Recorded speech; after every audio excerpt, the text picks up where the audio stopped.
Hello all. Tea అండి, tea పెట్టుకొని తాగుతున్నాను. ప్రాణం మీకు తెలుసు కదా. ప్రాణం అంటే జీవితం అంటే ఏంటి? పుట్టడం నుంచి చివరి చనిపోయే వరకు మధ్యలో ఉన్నది జీవితం. ప్రాణంలో PRANAM, ప్రాణంలో ఏముందండి? నాన్న ఉన్నారు, AM అమ్మ కూడా ఉన్నారనమాట. వీళ్ళిద్దరు కలిస్తే ప్రాణం అన్నమాట. మనం ఒక్కలమే పుట్టేమి ఏమి తీసుకురాలేదు అని అంటారు కదండి. అలా కాదు, అమ్మా నాన్నలతో మనం కలిసి పుట్టాము. మీకు అర్థమయ్యే ఉంటుంది.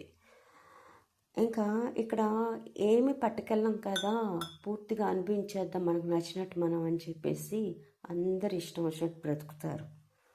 ఏమీ పట్టుకెళ్ళకపోవడం ఏంటండి? గౌరవంగా బ్రతికి గౌరవంగా మీరు మీ అమ్మా నాన్నల గౌరవాన్ని ఇక్కడ వాళ్ళకి ప్రజలకి చూపించి వెళ్ళాలి. అంతేగాని ఏమీ పట్టుకెళ్ళకపోవడం కాదు. అది అర్థం కాక అందరూ ఏదేదో అంటారు. జీవితం అంటే అదేనండి. అడుగడుగునా జాగ్రత్తగా గౌరవంగా బ్రతకాలి. దిస్ ఇస్ తూరా. నమస్తే.